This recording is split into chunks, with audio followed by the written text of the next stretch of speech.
Minasan konnichiwa, this is Tina and welcome back to my channel. This video is going to be a guide to the full range of HADA LABO Lotions. If that sounds like your thing, then please go ahead and channel登録しちゃってください。しちゃいなよ。Over a year ago, I did this exact video and you guys still comment to this day letting me know that I helped you guys out, and you always go back to it as reference whenever you're thinking about buying HADA LABO lotions, which makes me so happy. But between 2020 and 2021, HADA LABO actually reformulated and repackaged all of their lotions. So that old video is kind of irrelevant now because they have changed up the game. I thought I would come back here to help you guys out and reintroduce you guys to the new renewed versions of the HADA LABO lotions. There are now 9 products in their core toner range and I do have them all here today. So this is truly going to be the ultimate HADA LABO lotions guide. It is going to be long and it is going to be detailed, so go ahead and grab yourself a cup of tea and let's get to it. Before I get started, I do have to say a thank you to today's sponsor, Stylevana. I'm sure you guys know them already, but they are a huge global online retailer that sells a lot of K-beauty and J-beauty, and they were actually nice enough to source all of the new versions of the HADA LABO lotions. I think a lot of online retailers still sell the old version, but they were able to get all of the new ones for me, and now they are available for you guys to purchase as well. So a big thank you to Stylevana. If you do decide to shop with them, please make sure you use the code INF10TTH to get yourself a discount. I will leave all of the details in the description as well. First of all, what is HADA LABO lotion? For those of you who may be new to it, I thought I would do a quick little intro to this iconic J-beauty product. If you have tried any Japanese skincare, you probably would have heard of it already, and I think there are a couple of reasons to why it has been so successful globally. First of all, it is one of the very few Japanese brands with a long history that is free from possible irritants. Most of HADA LABO's products are free from colorants, fragrance, mineral oil, and ethanol. Second, it is very affordable being a drugstore product. And lastly, it is a very simple but amazing hydrator product that caters for literally every skin type. This product is a toner. I understand that it can be deceiving since the name is literally HADA LABO lotion, but it's just what they call toners in Japan. They came up with this terminology that toners, or more accurately in Japanese, keshosui,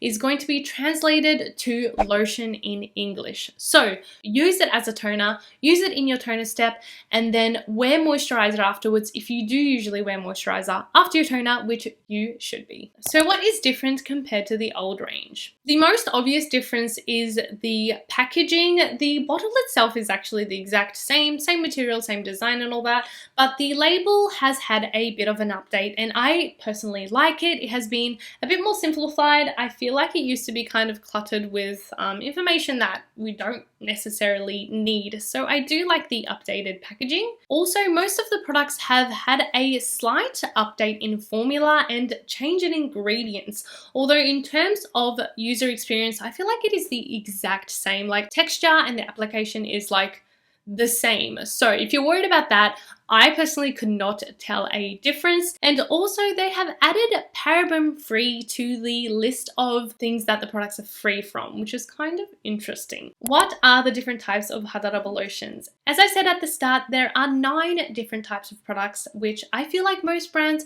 do not have 9 toners. Obviously they do have a really wide variety. It is good because it caters to all skin types, although it can be a little confusing to try to navigate what the differences are and which one will best suit you. So we are going to go through every single range individually and talk about their details. We are going to start off with the OG original GOKUJYUN. This one comes in a white bottle. So this one is definitely the most basic one and probably the one most people start off with. It was the first one I ever tried as well, and I believe still the most popular one in their range since it is the only one that comes in this gigantic 400ml pump bottle. This one is good for all skin types and targets hydration. Same with all of the toners in the HADA LABO range. The main ingredient is hyaluronic acid, which is used to hydrate the skin. The old range used to include 3 weights of hyaluronic acid, but the new version now includes 4 weights, with the addition of a new version being fermented hyaluronic acid. Essentially, it's just another hydrator, but is said to also help to strengthen the skin barrier as well. The GOKUJYUN is available in 2 types, the regular version and then also a light version. I have seen some people go off the colors on the labels, but I personally do not recommend this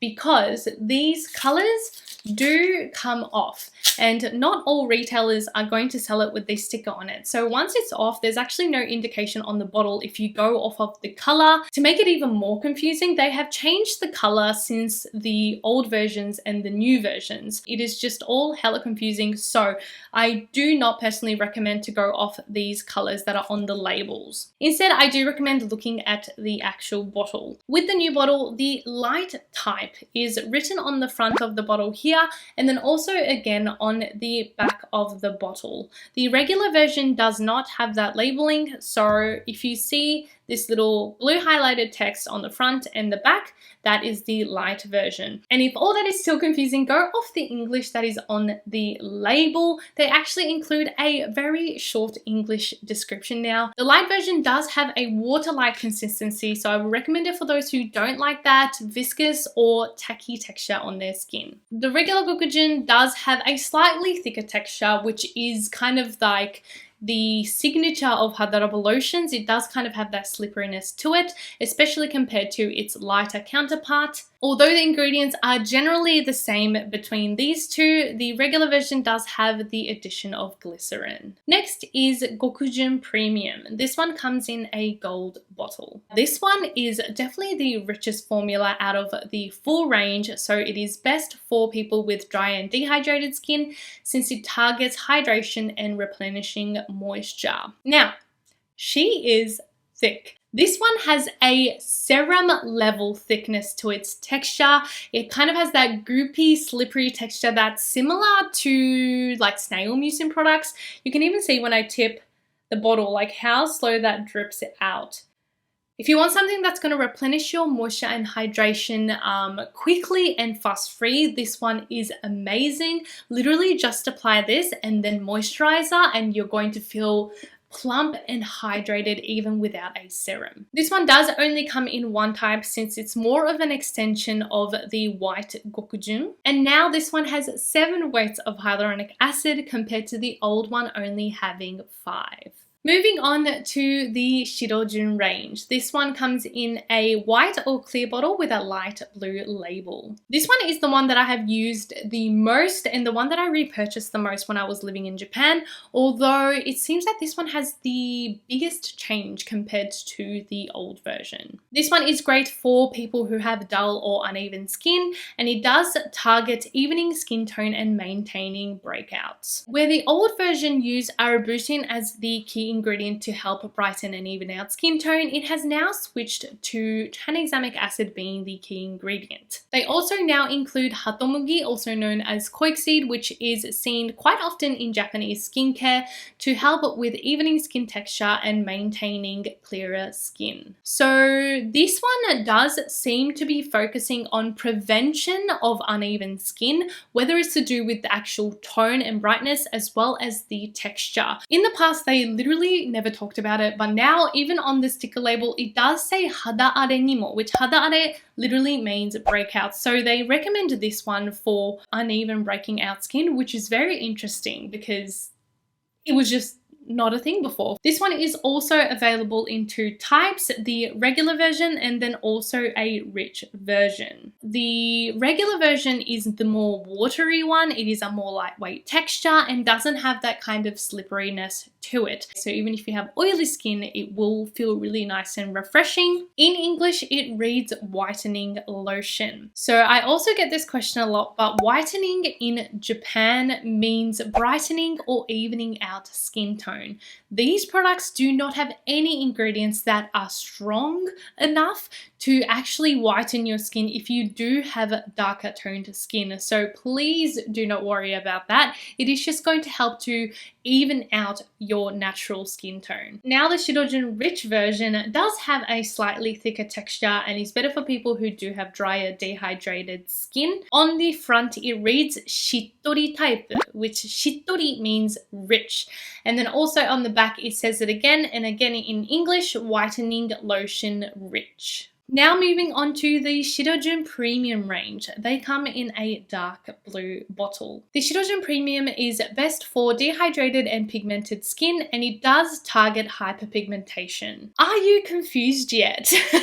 Where the SHIROJYUN is more a preventative measure on pigmentation, the SHIROJYUN Premium actually is said to help to recover and brighten uneven skin tone. The main difference I saw on the front of the packaging was that the SHIROJYUN Premium says Shinto in the label, which Shinto means penetrate. So the SHIROJYUN Premium is supposed to penetrate deeper into the layers of the skin and kind of help improve pigmentation from its source. Like the SHIROJYUN range, the key ingredient to help with brightening and evening out skin tone is tranexamic acid. In the past, I felt like there was more of a difference between the SHIROJYUN and SHIROJYUN Premium range because the main key ingredient was different, one being arbutin and the other being tranexamic acid, whereas both of them are now tranexamic acid. So I don't know if there's going to be a huge difference between the two in terms of ingredients. Although the SHIROJYUN Premium now has the addition of dipotassium glycyrrhezinate, I cannot pronounce it, but in other words, licorice root extract as an anti-inflammatory, which in conjunction with the tranexamic acid is supposed to kind of halt or slow down the excessive production of melanin. Generally speaking, I do think that if you want to be serious about lightening hyperpigmentation, you're better off investing in serums or actives, although it is nice to know that your hydrating toner can contribute to that as well. This one again comes in two types, the regular version and then also a rich version. Texture wise as well, it is very similar to the SHIROJYUN range, where the regular one is a more watery, lightweight consistency versus the rich version having a bit more of a thickness to the texture. Once again, on the front it says Shittori type, and then on the back as well, Shittori type up the top, and then whitening lotion rich. Next we have the GOKUJYUN Aging Care. This one comes in a red bottle. So this one has had a name change. In the past, this one used to be called GOKUJYUN Alpha, whereas now it is called GOKUJYUN Aging Care. This one is mainly for dry and mature skin, and it does target signs of aging. Another one that had a bit of a formula change, the old version's key ingredient, elastin, collagen, I also feel like it had a vitamin A derivative, although very gentle, whereas the new version's key ingredient is actually niacinamide. We all know niacinamide has so many different benefits, and it is nice to see a kind of old school Japanese brand jumping on the trend and reformulating their formula to include niacinamide. And in this instance, they have kind of highlighted that the ingredient will help with evening and brightening hyperpigmentation, as well as helping fine lines and wrinkles. Texture wise, I would say it is quite similar to the original GOKUJYUN, maybe slightly less viscous, but it is still very nourishing. And out of all of the ranges, it's the one with the most kind of opaque color to it. The last one in the range, the GOKUJYUN Trouble Care. This one comes in a green bottle. I forgot to include this one in my previous video, and a lot of you guys were sure to let me know. So here it is. It was previously called Yakuyo GOKUJYUN Skin Conditioner, whereas now they have called it Trouble Care. This one is best for acne prone skin, and it targets breakouts and oil control. This one is actually the only one in the range that is not free of ethanol and paraben, just as an FYI. They do include anti-inflammatory and kind of skin evening ingredients, but nothing that intense. And this is quite common in Japanese skincare. And it's more about conditioning your skin to be at its best rather than including ingredients that will fight off the bacteria that causes breakouts. So usually in Western products, you'll find like salicylic acid, azelaic acid, kind of stronger ingredients to help fight that off. Whereas in Japanese products, you won't usually find these ingredients, which for some people, it might not be great because it's not strong enough, but on the plus side, it means that pretty much anyone can use it. The texture is incredibly lightweight and can be used for the wipe-off toning method as well. This one is incredibly refreshing feeling on the skin since it does only have one weight of hyaluronic acid, but it does include koichseed and squalane to compensate. It does also include some menthol, so it does have that cooling sensation when you apply it. I will say it is very subtle and very temporary, although Logan used this in the morning and he said he loved it. It made him feel like really awake and fresh. So if you do have oilier skin and have breakout prone skin, this is probably going to be a great everyday toner that's just going to help regulate your skin. In conclusion, I do just want to share some of my tips on using HADA LABO Lotions. Pick your skin concern first and then the hydration level. Since there are so many different types and it can be very confusing on which one to choose, I recommend to choose your skin concern first. For example, hyperpigmentation, breakouts,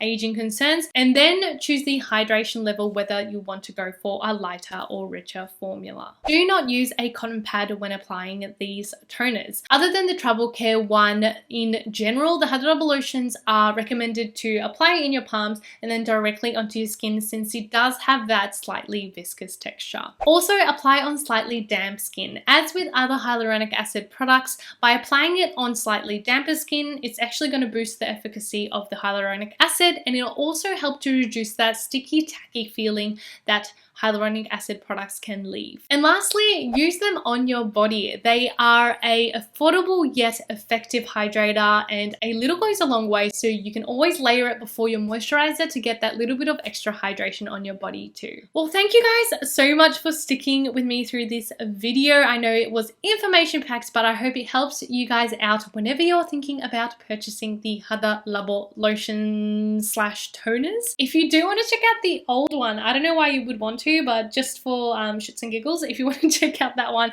I'll leave it here, and check out this other video, and I'll see you guys in the next video. Bye.